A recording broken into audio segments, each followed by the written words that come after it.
You ask Tiger to solve. This deals with linear equations with one unknown. The final result is x equals 7. Let's solve it step by step. Simplify the expression.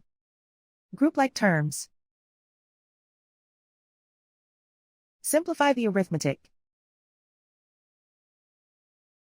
Group all x terms on the left side of the equation. Subtract 2x from both sides. Group like terms. Simplify the arithmetic.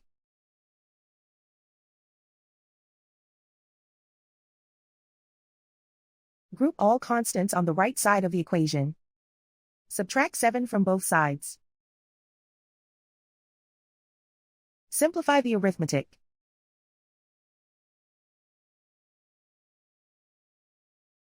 Convert the x into a positive number.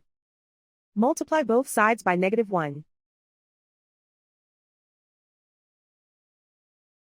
Remove the ones. Simplify the arithmetic.